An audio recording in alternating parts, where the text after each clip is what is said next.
forget StockX, forget eBay, forget Goat.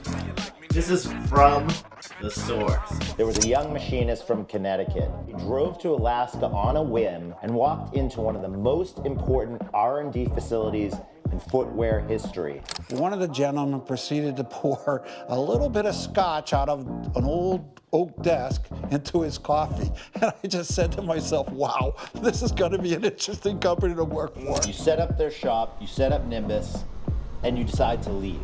Yep. Why? Yeah, it was tough.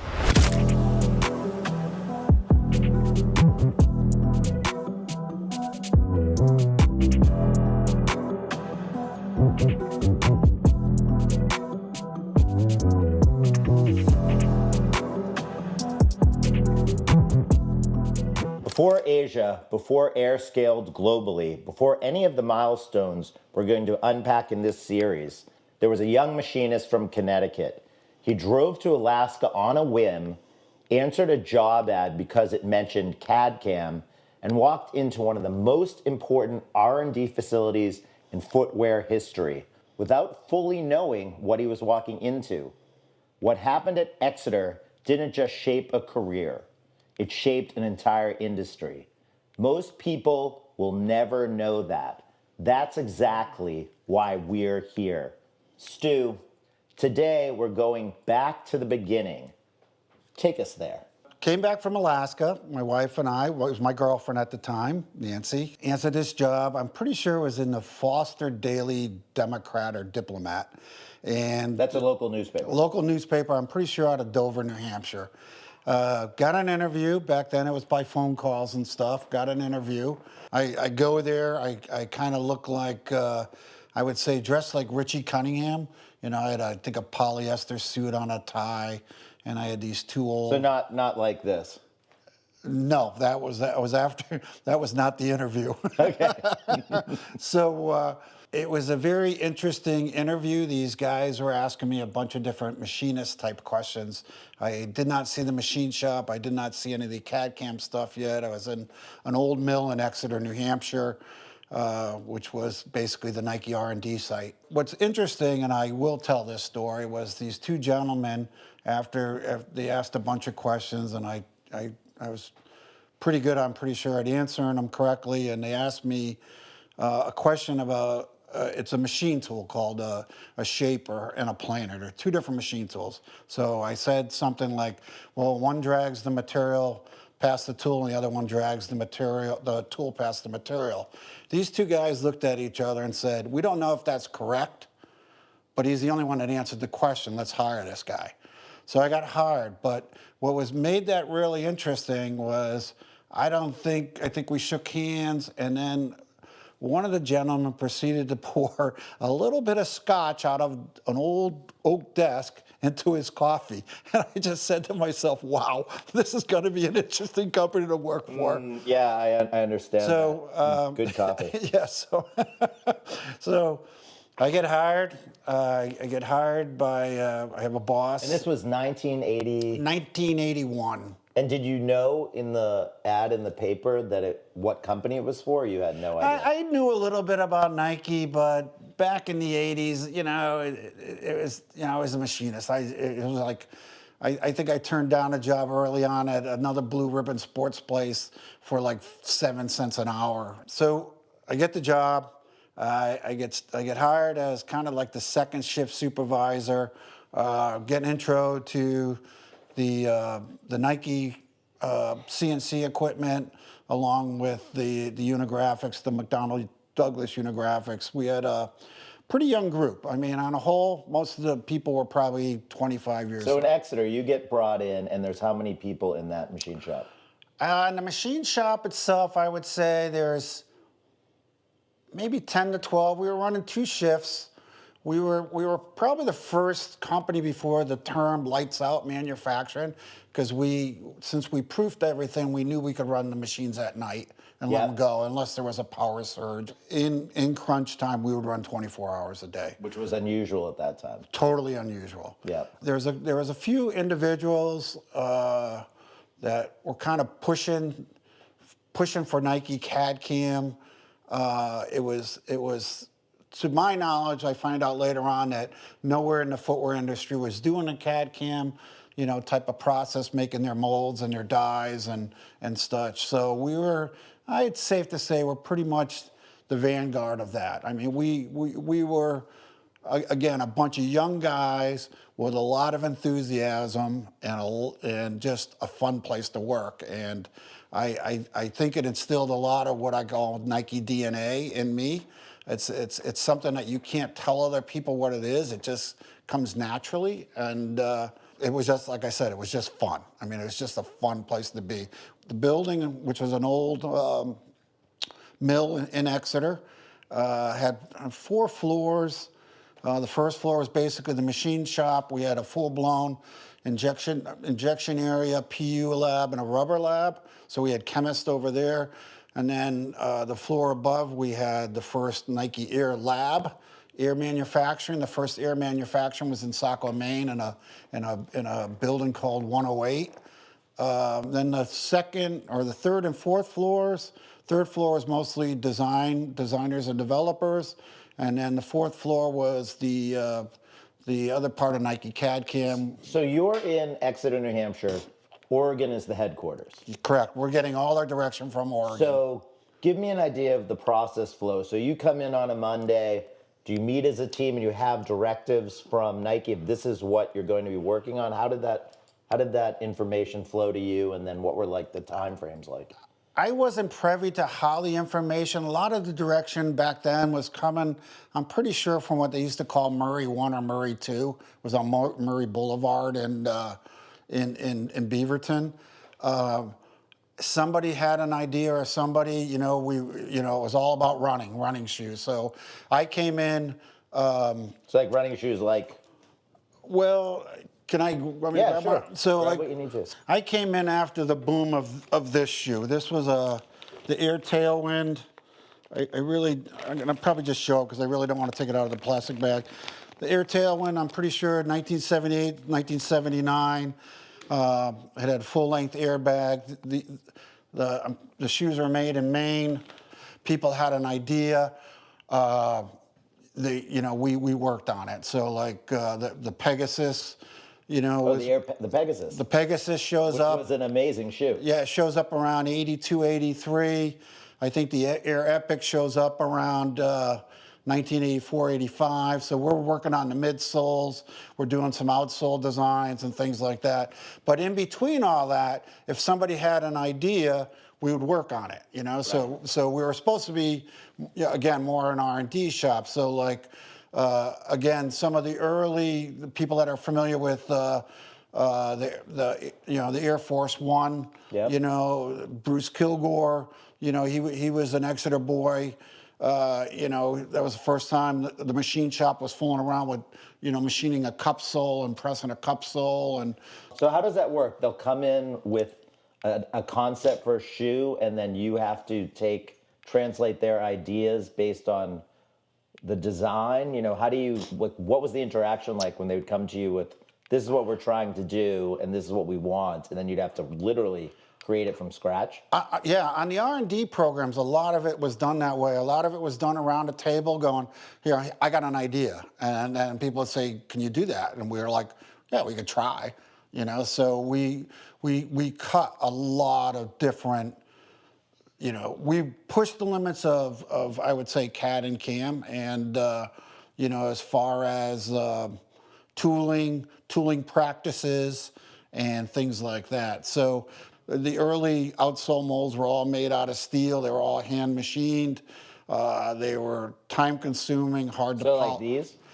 No, this is an RF die. This is can't really see this, but this is an aluminum mold. These used to be made out of solid steel. And from a machining standpoint, if you're machining it, you would have to machine it 2 different ways. The practice is called conventional milling. So you conventionally mill all your little cavities and all that. And that was time consuming in a steel mold. In an aluminum mold, we could run the exact same program. So we'd have one program and just mirror it. So we could run what was called conventional milling to Klein milling, and we could get the same effect, but it was one program. So it was literally faster to cut in aluminum, shorter design time, okay? And plus, since the tools didn't last so long in production, they were throwaway tools, so you didn't end up with like boat anchors. So that's like 1982. This is 82, 83, yeah. So you come in what year to the facility? 81. 81. So as your time at Exeter advanced, so you're getting your feet wet, what was the culture like? What was the expansion like? Because Nike was a new brand. You know, we think of Nike now as this, you know, multi-billion-dollar publicly traded company where everyone knows it. It's kind of natural part of the conversation when you talk about footwear. You know, you're in its early stages, so you're seeing, you know, the development of it. Like, what was that like as you know, people were coming in and you became a more seasoned person there, like Stu's been there 3, 4, 5 years. How did the culture evolve and change? It's something you can't really explain. You either got it and you stayed there, or you didn't get it and you left.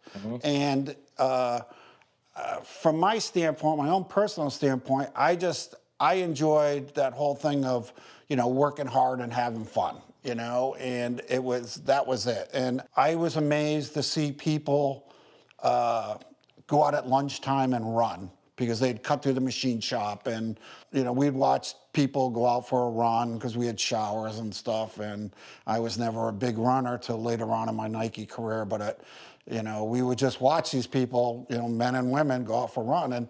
And Nike Exeter had some very fast runners that were design developers. Our shop and stuff, we play hacky sack. We were hacky sack guys, and we had an ultimate frisbee team. We had a flag football team, a softball team.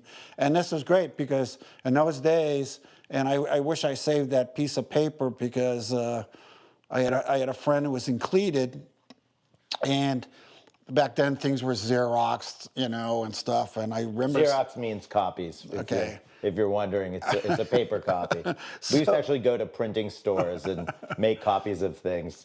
And it said, if you're not one of these skinny little running geeks and you want to play a real sport, come out for the football team. Right. So I'm like, I asked my boss, I go, is this like legit? Like, you could go out for a football team for Nike Exeter?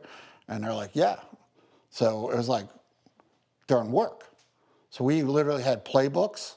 We practiced down at Exeter Academy, and we would play, probably a lot of people don't know this, but there was a warehouse called Greenland in Greenland, New Hampshire. The Nike facilities around New England always had a little bit of a riff against the other one. So like, right. And it was all about the beer. You know, you play for beer, and like Ultimate Frisbee was Pabst Blue Ribbon, or what were you drinking? I was probably cheap keg beer. Could have been Pabst or Nasty Gansets, you know. So, but you know, it was all about who won. You know, Right. Again, it's that competitiveness of Nike, the competitiveness of individuals. I loved it, and I couldn't believe that we're getting paid to go play football. And I remember you telling me they had a newspaper that you get regularly about what was going on, and they'd have the scores or what happened? Yeah, it would have. I think we have a copy of that somewhere here. It was called The Footprint. And I think this was mostly a New England paper that would come out. I don't know if it was quarterly, but the back would talk about what sports things were going on and stuff. And again, I remember one of the football games where there was a lot of, I would say, bigwigs wanted to play, and I think the first play of the game, being flag football, somebody got their nose broken, and then quite a few people just sat on the sidelines after that, because it was, even though it was flag football, it was, you got tackled and then you got your flag taken away from you. I mean, that's how things were done. It was just fun. I mean, Greenland remains undefeated in Scrogonite series. Oh, Scrogonite. Scrogonite. What's that all about? It was called the Scrogonite Bowl, and I'll let you use your imagination to where the word Scrogonite came from. So I kind of went to one place. But okay, that's probably the place. Okay. It's a correct place. Okay. So it was called the Scrogonite Bowl. Again, probably something you couldn't do again. And yeah. So there was no HR?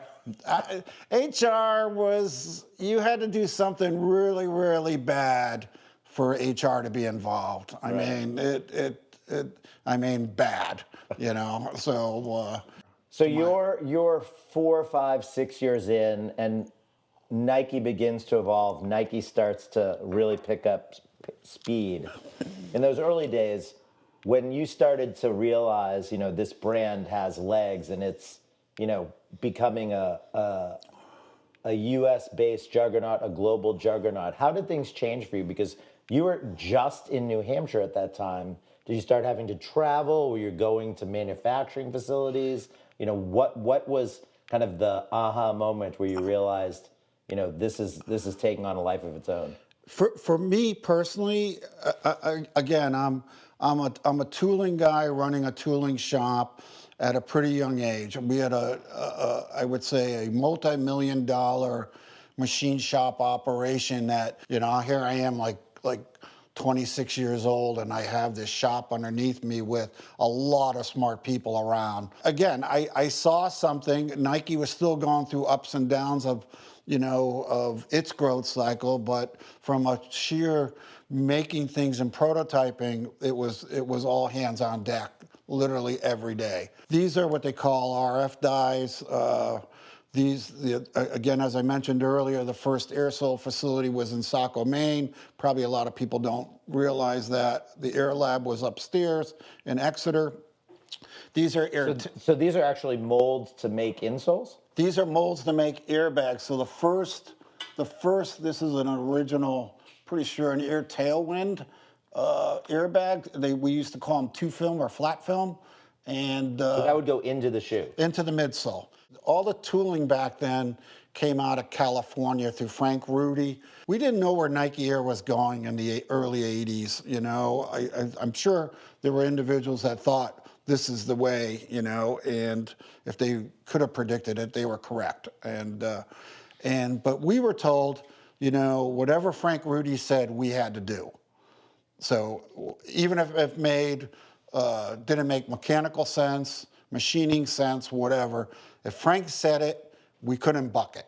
Yeah, it's really amazing because you don't think a lot, or at least I don't think, about the technology when you just look at some of these early shoes, all the different components that go into creating what is a final piece of footwear, but also from the conceptual stage of what they're trying to achieve and then telling engineers what it's supposed to do, and then you have to, put it together. I mean, because what year was this?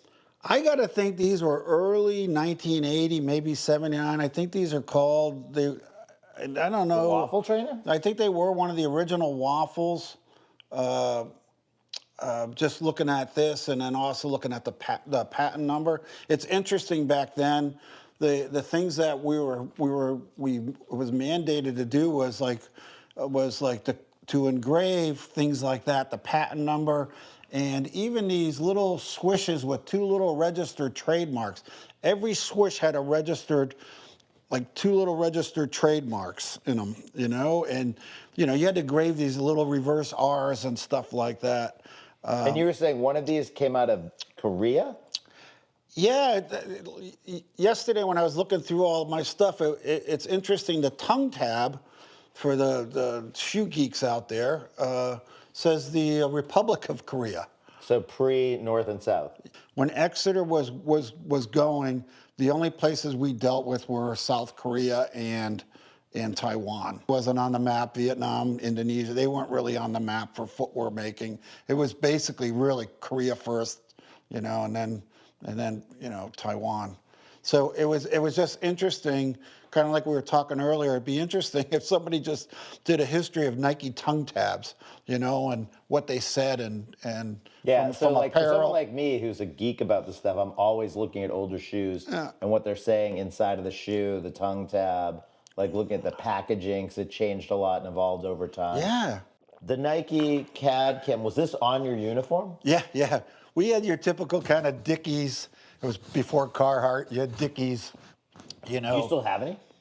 I think I got one downstairs. All maybe. right, so I want to buy that if it fits me. I mean, look at this. This is 1982? It's probably 82, 83, yeah. Yeah, I mean, amazing. So I want to show this because there's some great pictures here. So this was this on a wall at the No, that What was actually this one? was in a binder. And I think Mark Parker has the binder of all the Exeter employees. And you're wearing this. So Yeah. the necklace is in there. Was this a gift or what? I have no idea. I probably got that down in Daytona at one of my motorcycle things in the. So in the early is there a days. story you won't tell us? That is probably some weird story. Okay, then this one, which I've been looking at when we first got in. So this Is Saco. is Saco, Maine. Yep. So Saco, Maine, you would have to drive up to, and this was different than Exeter in what way? Yeah, yeah. So Saco was a production facility. So they had stitching machines. They had PU department and so on. And this building, I'm pretty sure where the air lab was, or the air manufacturing site. And the doors were all taped. You had to knock on the door. You know, if you're The bringing. doors were all taped. Yeah, because even back then, Nike Air was pretty secretive. Right. You know, and it was old school. You had a badge. Yep. Your badge had your photo, and your photo better Right.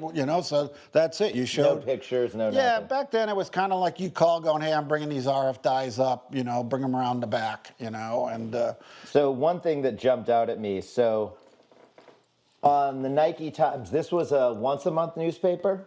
yeah, I think so.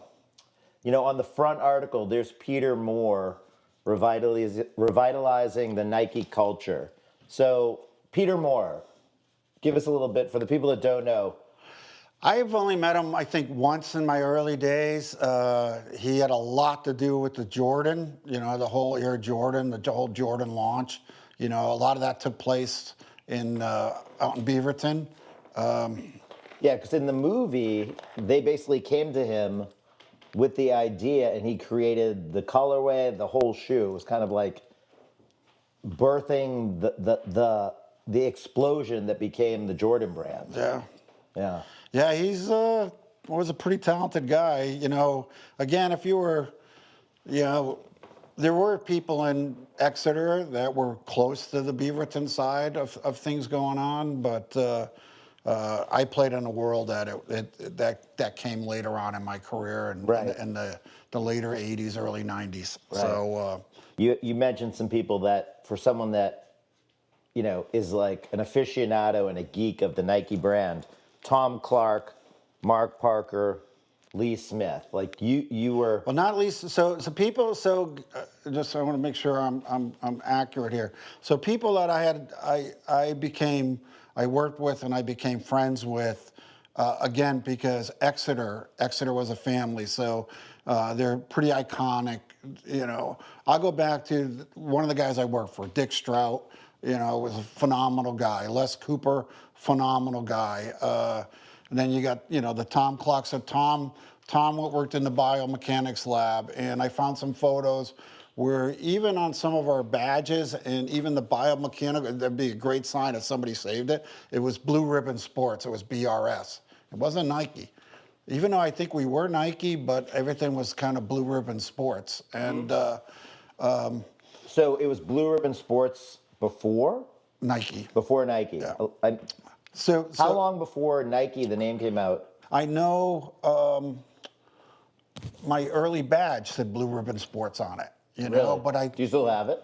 I'm sure I do. There's around. I got a lot of badges. So when you think about your time in Exeter, are there some shoes that you worked on that historically we would remember, that you could say, Yeah, I had my hand in this? I would and say this? Pegasus and the Epic were Pegasus two, and the Epic. and the Air Force One. I had a small hand. The Air Force One. And the Air Force One. These are an original pair of Epics.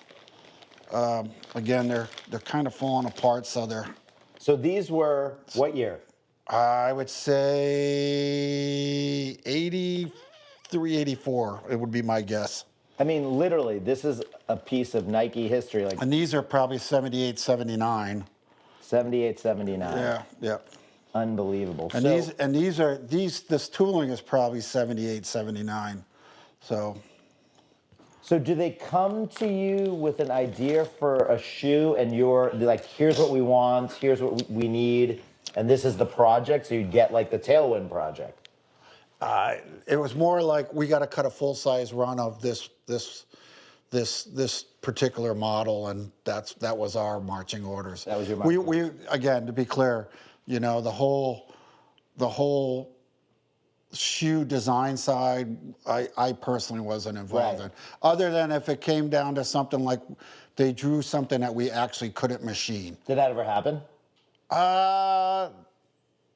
Once or twice, people would design very square corners, and it's hard to machine. So yeah, again, there's ways around it. So Stu, you're in Exeter. Things start picking up speed. The shop is doing well. You've got a ton of photos here from back when you were there. You know, maybe you could walk us through some of this stuff, because not only are people not going to understand the machines, but you've literally cataloged a lot of what went on there, because this was the baseline to when the shop was moved eventually to Oregon. Correct. So again, I found these photos. I'm amazed. You could actually look at the backdrop. You could tell. So you actually used the camera with film. Yeah, this 35 millimeter camera. If you've never seen film, call me. I'll tell you what it is. Yeah, I have the negatives upstairs, and these are just, again, some of the machines. We had 3 different CNC machines from Boston Digital. So you know, you're how old when this is happening? 26 years old. So you're getting carte blanche to go buy these machines or find machines that you think can do it, and just get the machines. We need them. Yep. So in this Did case, you think that was unusual, that you had no budget, or you could just go and buy a $60,000 machine? so the NC machines were a lot more than $60,000. How much is an NC machine? Back then, they were over $100,000, and we had 3 of them. You know, we had So you had $300,000 for one machine to do. We probably had $1 million. We probably had at one point maybe a $2-3 million machine shop, I would say. Wow. You know, and again, I'm a kid, 26 years old, 28 years old. I'm running a shop that, like I said, old geezers, you know, in the machine shop trade get that type of shop. So you're Nike, for historians and aficionados of Nike, there was this rapid ascent in the brand's identity and growth. And then 85, 86, business kind of slows. There was things happened. You know, what was going on? Were you... Back then, we got caught in 2 that I saw. I used to call them riffs. And one of the riffs was I think Nike missed the mark on the Reebok aerobics. Right. And there's a whole history of that, you know, where, you know... Paul Fireman. Yeah, it was all about the aerobic shoe, and I was in Exeter at the time, and it was missed. If anyone doesn't remember those Reebok shoes, I'm sure we'll insert a clip of them, but literally Reebok was built around those white patent leather shoes with the Velcro. Yep. Yeah. So that starts to affect Nike. Reebok starts to really grow. The aerobic shoe explodes. Now, how does Nike pivot? Do they downsize? Do they start to look at ways to compete against the aerobic shoe? They had a couple of these hiccups, but they also realized that one of the reasons Exeter and New England was started because New England is the hotbed of shoemaking. Sure. You know, from what we call the brown shoe, whatever, you know. Yeah, Lynn, Mass, Salem, Timberland came out of there. So the talented people that actually know how shoes go together, you know, were kind of drawn in. Nike tried to hire those. I've been blessed to know 2 or 3 people that I think truly know how shoes are made and put together, where a lot of people, you know, might think they do, but it's an art. It's no different than me being a machinist. When you're a pattern maker or whatever, that's an art. And if you ever watch somebody at that, you go, wow. Right. So you got that. So now we don't really need, I think Nike doesn't need Exeter the way it was set up originally. It did its job. They shut down Exeter, and they're building these 3 buildings called Nimbus. I leave New Hampshire, we set up the shop, and then I leave. I leave Nike.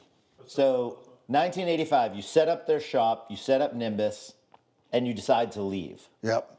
Why? You just didn't know where it was all going yet, you know. Right. And it was a tough decision. Don't get me wrong. You experienced a dip with Reebok. it was sad. It was sad seeing a team, a family break up. I mean, there was a lot of cool people, you know, like I was saying earlier, you know, that are icons at Nike, you know, and, you know, another one who was a good friend of mine who's passed away now, Sandy Bodecker, another, you know, he was a developer, you know, he was head of Nike's SB, you know, he's a cool dude. Oh, yeah, I mean, we skied together. Sandy Bodecker is a legend. Yeah, you know, so, you know, things like that. Like, you know, again, new people at Nike, maybe there's this new group, but I don't know if you could ever repeat what people early on. And I always classify myself as second generation Nike. I think first generation Nike is Phil, Shoe Dog, all that. Yeah, it was tough. I mean, as fate would have it, things turned out, and it just worked out. Well, I wanted to say thank you for having us back. Thank you. Down This has here. been an interesting ride. That's all I got to say. Stu, the poo-poo platter is coming in 5 minutes. And did you want extra hot sauce? Are you serious? Yeah, we figured we'd buy lunch. I'm fine. I'm totally fine. All right, so, you know, super grateful. You know, it's been almost 4 years now building Super Glorious. And to be able to meet people like Stu and be able to tell their stories, but go back to one of the reasons why we started doing this was because of how inspired we were back in the day to see the trajectory of brands like Nike, and now with someone that was there from the very early days. It's just been an amazing experience, and I'm looking forward already. I know it's not going to be for a while, but the next time we get together, because there's a lot more to tell. So get ready. This is going to be a good ride.